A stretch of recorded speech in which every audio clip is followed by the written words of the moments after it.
안녕하세요. 절대갑TV의 명품 PD 한PD입니다. 자, 여러분들 앞으로의 경제, 우리가 또 알고 싶은 부동산의 방향 또는 앞으로 서울 수도권의 집중화 지역균형 발전, 대한민국의 미래, 자, 그런 걸 알기 위해서는 결국 우리나라 정치의 변화를 알아야 돼요. 그죠? 우리나라 정치의 변화, 누구를 지지하냐, 어떤 당을 지지하냐를 떠나서 우리의 정치가 어떤 형태로 가느냐, 어떤 방향으로 가느냐, 그죠? 정치가 모든 걸 결정을 해요. 경제도 결정을 하는 거고, 국민의 어떤 생활, 어떤 교육, 전반적인 걸 다 결정을 해. 그래서 저는 개인적으로 정치에 관심이 많아요. 그 어떤 움직임에 대해서. 왜 그러냐면 우리 대한민국의 역사니까. 그래서 관심을 가져야 된다. 그런 점에서 요즘 정치를 제가 많이 이야기를 하고 있어요. 거기에 대해서 누구를 지지하느냐, 그런 얘기가 아니에요. 우리는 정치가 어떤 방향으로 가느냐, 그걸 알아야 돼요. 그래야 여러분들이 앞으로의 어떤 생존할 수 있는 어떤 자생력이 강해지는 거야. 그죠?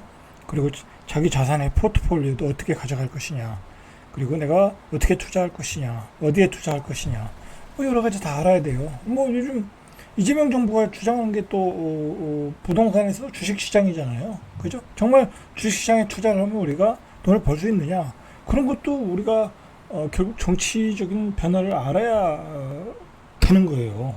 자, 그런 점에서 앞으로도 우리 정치 지형의 변화, 그리고 정치의 구도가 어떻게 돼가는가, 그런 것들을 좀 많이 이야기할 거예요. 좀 껄끄럽더라도 그냥 부담 없이 들으세요. 저는 항상 얘기하지만 대한민국은 여든 야든 국민의힘이든 민주당이든 52대 48이 가장 좋다. 그죠? 52대 48이 가장 좋다. 민주당이 52, 국민의힘이 48, 국민의힘이 52, 민주당이 48. 그리고 보수는 보수대로, 그죠? 진보는 진보대로 어떤 제 품격을 가지고, 그죠? 서로가 잘 협치를 해서 대한민국을 끌고 가야 된다. 그렇게 생각을 하거든요.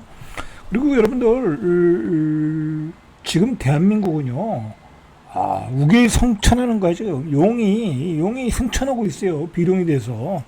여러분들, 우리가 탱크도 팔고, 그죠? 비행기도 팔고, 그 다음에 포도 팔고, 그죠? K9포, 그죠? 대팔도 팔고, 우리 방위산업이 6.25 전쟁을 생각해 보세요. 총도 못 만드는 나라에서 비행기를 판다. 그거 정말 세계 역사에서 있을 수 없는 거예요. 그죠? 어느 나라가 그 6.25 1950년대에 그런 상황에서 지금 세계의 팝 문화를 석권하고, 화장품도 석권하고, 방산도 석권하고, AI 반도체도 만들고, 그리고 세계의 해운 LNG선도 만들고, 그런 나라가 어디 있어요. 그죠? 그만큼 우리가 열심히 살았다. 우리 국민이 열심히 살았고, 우리 기업들이 잘했다. 그리고 우리 정치가 그나마 미약하지만은 잘 버텨줬다. 그죠? 미약하지만 잘 밸런스 있게 온 거예요. 밸런스 있게. 그죠? 박정희 대통령부터 해가지고, 그죠? 그 다음에 김대중 대통령, 이렇게 잘 밸런스 있게 잘 돌아간 거예요. 그죠? 잘 돌아가길 바라요. 자, 그런 관점에서 우리가 좀 볼 필요가 있어요. 자, 여러분들, 제가 뒤에서, 오늘 거기까지 얘기가 될 줄 모르지만, 앞으로는요, 제가 느끼는 바로는, 2022년, 2023년, 2022년이 이제 우리 부동산 시장이 꼭지였으니까, 자, 제가 생각하기에는 앞으로는 여러분들이 자산을 만들기가 굉장히 어려워졌어요. 굉장히 어려워졌다. 이제 나도 한 자산을 만들어야 되는데, 그거 어려워졌어요. 옛날에는 많은 사람들이 그냥 아파트에 대충 투자해도 다 돈을 벌었거든요. 소위 말하는 갭투자로 많은 자산을 벌었어요. 저도 그런 사람이 하나이지만, 부동산을 통해서 어느 정도 자산을 만들었지만, 이제는 앞으로 쉽지 않아요. 그죠? 지금 이재명 정부가 추진하는 게 뭐예요? 전세 소멸이에요. 전세 소멸. 이 대한민국의 부동산으로 대한민국의 문제는 이 빈부의 문제, 빈부차의 문제, 양극화의 문제는 부동산이다. 그건 민주당 정부가 딱 정의를 내린 거예요. 뭐 사실 그게 맞는 말이잖아요. 그죠? 여러분들 뭐 검사가 월급을 얼마나 받겠어요. 그죠? 뭐 판사가 월급을 얼마나 받겠어요. 그 사람들도 공무원인데 대기업 다니는 부장보다 못 받을 거 아니에요. 자, 근데 그 사람들 뭐로 부자 됐어요? 다 부동산으로 부자 됐잖아. 부동산으로. 그죠? 대기업 이사들, 그죠? 다 부동산으로 부자 됐어요. 지방에 투자한 땅, 서울에 투자한 아파트, 강남의 아파트, 다 그거로 빈부의 차이가 난 거예요. 민주당 정부는 그거에 대해서 확고한 철학을 가진 정부예요. 그게 노골적으로 나타났던 게 문재인 정권 때이고 김현미 장관 때이고. 그러면 그게 바뀌어졌겠니? 바뀌어졌겠냐? 안 바뀌어졌다. 절대 안 바뀌어졌다. 왜냐면 그때 문재인 정부 때의 주체 세력이 누구예요? 소위 말해서 386 세대 아니에요. 저희 세대, 그죠? 저희 세대. 50대, 60대 운동권 세대들, 그죠? 그 사람들이 정권을 잡았잖아요. 자, 그러니까 지금도 그 사람들이 정권을 잡은 거죠. 조금 색깔이 틀려졌지만 좀 계파가 조금 나누어졌지만 그때는 이제 문재인 정부 때는 그 386 세대와 그 민주당의 구세력들, 그죠? 그 박지원 뭐 그런 사람들 있잖아요. 그 옛날 노땅들 그런 세력들 간의 알력 간의 싸움이었다가 다 몰아내고 이제 그 열린 우리당 되면서 그 386 세대, 486 세대가 정권을 완전히 잡은 거고 그 다음에 이제 그 문재인 대통령이 그런 세대 아니에요? 자, 이제 문재인 대통령이 물러갔지만은 이재명 대통령이 들어서고 이재명 대통령이 새로운 어떤 개파를 만들었죠. 개파를 만들고 뭐 그게 이제 뭐 박찬대 뭐 그런 사람들은 아니에요. 강선우, 그죠? 요번에 이제 말이 많았던 그런 사람들은 아니에요. 자 그렇다는 거. 그런 정치 지형이 조금 바뀌었지만은 민주당의 기본 정책은 부동산에 대해서 굉장히 부정적이다. 그죠? 이 부동산은 반드시 잡아야 된다. 이걸 해결하지 못하면 대한민국에서 이 양극화는 해결할 수가 없다. 그렇게 생각하는 사람들이에요. 그래서 옛날에 문재인 정부에서 지역균형 발전해야 된다. 부동산의 양극화를 제일 죽일 수 있는 건 지역균형 발전이거든요. 노무현 정부에서 노무현 대통령이 그걸 생각했던 거고 문재인 정부도 그걸 생각했는데 그 지역균형 발전이 이재명 정부 들어와서 지금 거의 스톱됐고, 그죠? 스톱됐잖아요. 스톱됐어요. 이재명 대통령 돼서 지역균형 발전 나온 게 뭐가 있어요? 진짜 아직 나온 건 없어요. 뭐 나올지 몰라도. 자, 그래서 그런 걸 알아야 되고, 오늘 좀 이게 얘기가 복잡해지는데, 자, 민주당의 정책이 아니에요. 자, 민주당의 대표가 누가 됐어요? 정청래라는 사람이 됐어요. 자, 이 사람이 어떻게 보면 민주당의 강경파잖아요. 그죠? 그 386 세대를 대표하는 거 아니에요? 건대 운동권 학생 아니에요. 그죠? 건대도 유명했어요. 제 친구도 이제 건대 다니면서 운동권이었는데, 굉장히 유명했어요. 건대가. 자, 이 사람도, 강경파예요. 그죠? 강경파고. 그 다음에 이번에 주식시장에서 문제가 됐던 진성준 의원도,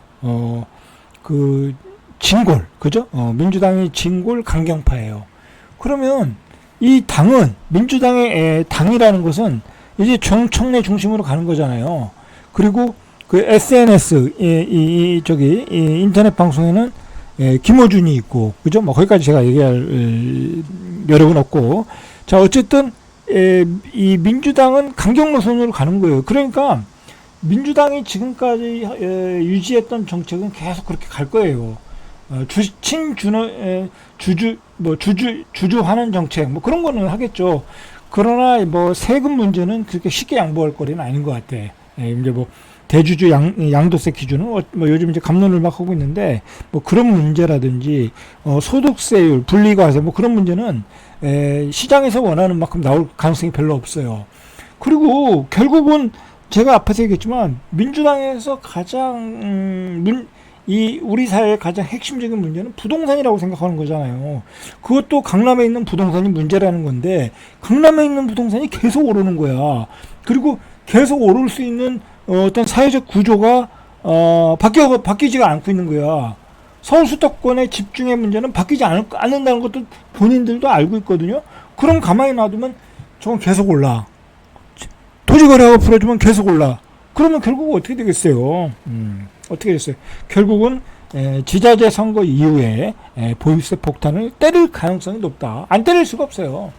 그리고 안 때리면 가격이 계속 올라요. 중요한 거는 여러분들 지금 벌써 대출 규제에 휴증이 나오고 있어. 대출 규제 휴증. 그래서 이미 뒤에서 얘기하겠지만 주택산업연구원에서 오늘 발표한 그 보고서에 의하면 이 대출 규제 정책은 6개월 이상을 못 간다. 6개월 이상을 못 간다. 그렇게 얘기를 하고 있어요. 그걸 민주당의 정책위원장들, 뭐, 그 국토부 장관, 뭐 그런 분들이 모르겠어요? 알아요. 6개월밖에 못 간다. 그러면 6개월 이후에 뭔가 대책을 넣어야 되잖아요.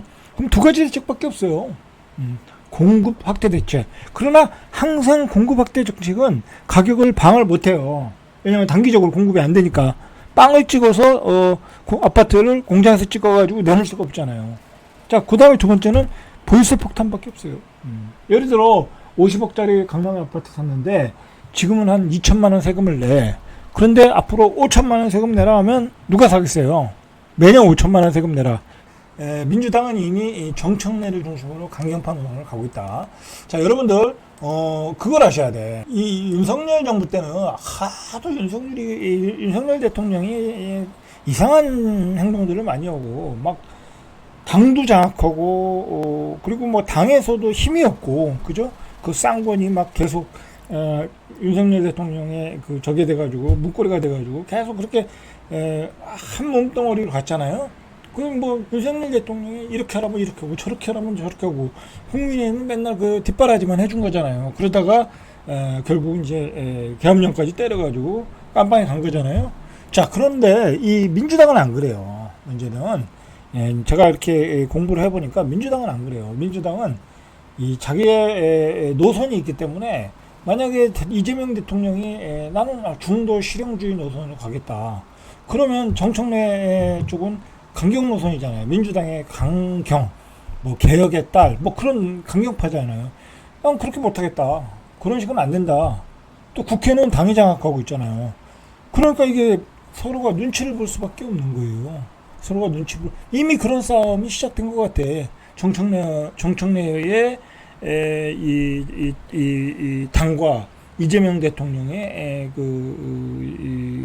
뭐 용산 이미 싸움이 시작된 거고, 그 강선우가 이제 사퇴하고 나서 정청래가 당을 장악하고 나서 뭐라고 그랬어요. 뭐 강선우 뭐 내가 뭐 앞으로 잘해보자 보답해 줄 거다 뭐 어쩌고저쩌고 했잖아요. 그게 뭐예요? 이재명 대통령 얼굴에 침을 뱉는 거지, 그죠? 나는 나의 노선을 가겠다라는 거잖아요. 그러니까 이재명 대통령이 아무리 중도 실용으로 가고 싶어해도 쉽게 못 갈 것 같다. 이런 정치 지형을 보면 그렇다라는 거예요. 자, 오늘도 방송법을 통과했다고 그래요. 이 방송법 얘기는 뭐 여기서 할 얘기는 아닌데 어쨌든 방송법도 통과했다. 이게 이것도 사실 뭐랄까요, 굉장히 중요한 법이에요. 이건 나중에 이야기해줘. 여기서 얘기할 게 아니야. 이건 나중에 제가 따로 이야기해줘. 민주당은 강성파가 주도하고 강경 정책이 유지될 가능성이 있다. 라는 거죠. 그죠? 뭐 경제 정책이나 또는 그래서 이제 요즘 최근에 통과된 게 뭐예요? 노란 봉투법, 방송 3법, 그죠? 다 그게 어떻게 보면 민주당의 독주를 위한 어떤 법적 시스템을 만들어 놓는 거예요. 그죠? 그게 어떤 작용을 할지 몰라도 자, 그렇게 되겠다. 그리고 대통령실이 또 뭐라고 그랬어요? 이 주식 양도세 대주주 기준과 관련해 여당 지도부에 재검토를 요청한 적이 없다. 벌써 눈치를 보는 거죠. 그죠? 여론 수렴 정도일 뿐 실제 재검토 고려까지는 아니다. 이게 주도권은 당에 있다라는 얘기야. 그죠? 당에 있다. 주도권은 당에 있다. 그럴 가능성도 있는 것 같아요. 뭐 이재명 대통령이 대주주 양도세를 좀 이렇게 했으면 좋겠다라고 얘기하기도 쉽지 않은 거야. 이 당의 눈치를 봐야 되는 거예요. 그죠? 당의 눈치를. 자, 그러면서 이재명 정부에서 지금 부동산을 어떻게 잡을까 고민을 하는데 첫 번째 정책이 전세 소멸이에요. 전세 소멸. 자, 전세 대출을 조이겠다. 자, 조이는데 전세 대출금을 확 조이면 어떻게 되겠어요? 일반인들이 싫어하겠죠. 그죠? 인기가 떨어지는 거예요. 자, 그렇게 못하니까 결국 어떻게 하겠어요? 신규 입주 아파트에 갭 투자로 들어가는 그러니까 잔금을 전세금으로 이 상환 대출하는 그런 집들에게는 전세 대출 안 해주겠다. 그 다음에 갭 투자 성향이 보이는 곳에 전세 대출 안 해주겠다. 그리고 다주택자에게는 전세 대출 안 해주겠다. 다주택자에게 전세 대출을 안 해주겠다. 그렇게 만약에 된다고 하면요, 이제 갭 투자는 끝난 거예요. 왜 어느 정도까지 적용될지 모르겠는데, 예를 들어 집이 대여섯 채 되는데 전세 대출을 통해서 대부분이 들어오잖아요. 그러면 그 집은 전세가 안 나가는 거야. 그 집은 대부분이 전세 대출 받아가지고 들어오는데 안 나가는 거야. 그러면 어떻게 되겠어요? 월세로 전환하겠죠. 그죠? 월세로 전환을. 그래서 요즘 전세 매물이 사라지고 월세가 많아지는 거예요. 여러분 이제는 월세로 사는 시대가 왔어요. 그리고 하도 사기꾼들이 전세 사기치고 다니니까 이제 전세 제도는 그런 이유로 또는 정부의 대출 규제로 소멸하고 있는 거예요. 그리고 민주당 정부는 지금 그렇게 해야 이 집값을 잡을 수 있다. 대한민국의 집값 폭등의 원인은 전세다. 그리고 그거에 변형된 투자 방법이 갭 투자였다. 그래서 전세 대출을 잡겠다라는 거예요. 그죠? 그래서 여러 가지 지금 규제를 하고 있어요. 그러니까 앞으로는 이제 전세 대출 받기도 어렵고요. 그리고 받아서 들어갈 집도 많지 않고요. 이제 여러분들은 다 월세를 살아야 될 가능성이 높아요. 자, 그러니까 당연히 어떻게 되겠어요? 전세 시장에 매물이 줄겠죠. 그죠? 들어갈 수 있는 매물이 줄어드는 거예요. 반토막 나는 거야. 그러니까 이게 큰 문제야.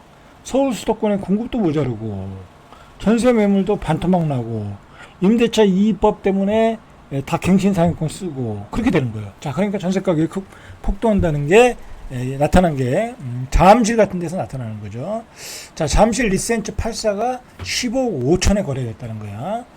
지난 6월에 거래한 게 14억이니까 1억 5천이 올랐다라는 거죠. 그죠? 전세 가격이 계속 오른다. 볼까요? 잠시 LC84도 지난달 31일에 13억. 이게 11억 5천만 원에 6월 달에 맞췄던 거고요. 신천동의 파크리오 84가 지난달 1일에 14억. 지난달 6월에는 11억. 한 달 만에 3억. 전세 가격이 폭등하는 거야. 자, 지금까지 제가 다 얘기했죠. 폭등했던 원인을 얘기했죠. 그죠? 전세 대출을 막고 있다. 규제하고 있다. 그러니까 사람들이 전세가 안 나가잖아요. 그러면 월세를 돌리고 있는 거야. 월세로 돌리고 있는 거야. 그렇게 되고 있다. 자, 이 밖에도 영등포구, 동작구, 강진구, 강성구 다 1% 넘게 전세 매물이 오르고 있고요. 송파구에 있는 A공인 중개 관계자는 전세를 사겠다는 실수요자들은 많은 전세 물건이 많이 없어 전세값이 오르는 것이다. 실수요자들은 많은데 전세 물건이 없다. 그 얘기죠. 그리고 줄어든 것은 결국은 임대차 이입법, 그 다음에 갱신계약 청구권, 이런 이유로 전세 매물이 사라지고 있다. 자, 그리고 이런 이유도 있다고 그래요. 똘똘한 한 채로 가니까, 똘똘한 한 채, 똘똘한 두 채로 가니까, 그 똘똘한 한 채를 가지고 있다 보면 세금을 많이 내야 되잖아. 그죠? 세금을 많이 내야 되니까, 그 세금 낼 돈을 벌어야 되겠죠? 어디 가지고 가야 되겠죠? 그러니까 전세를 월세로 바꾸는 거예요. 그 결국은 또 이제 내년 되면 월세 폭탄을 올리겠죠? 그러면 월세 가격이 또 오르는 거죠. 결국은 세금의 폭탄은 중산층들에게 다 전가가 되는 거예요. 결국은 국가가 세금을 걷는다는 것은 결국 서민과 중산층한테 걷어가는 거예요. 결국은 임차료 월세로 걷어가는 거예요. 부동산을 가진 사람들은 또 부자들이니까. 자, 이런 상황이다. 자, 정리하면 민주당 정부는 강경파로 체제를 구축했다. 구축했다. 그래서 결국은 당이 그렇게 돼 있으니까 역시 이 경제, 여러 가지 부동산 정책, 앞으로의 정책, 경제 정책, 정치 정책 강경 노선으로 갈 가능성이 높다. 우리는 그렇게 판단을 해야 되겠죠. 지금으로 봐서는 그 사람들 색깔이 그러니까. 자, 그러면서 결국은 마지막 타겟은 부동산이 될 수밖에 없다. 왜냐면 가장 대한민국의 근본적인 문제는 부동산이다라고 이미 결론을 내려놓고 보기 때문에, 자, 그렇게 되면 결국은 부동산에 많은 세금을 때릴 수밖에 없다. 자, 오늘 여기까지 절대값TV의 명품 PD 한 PD였습니다.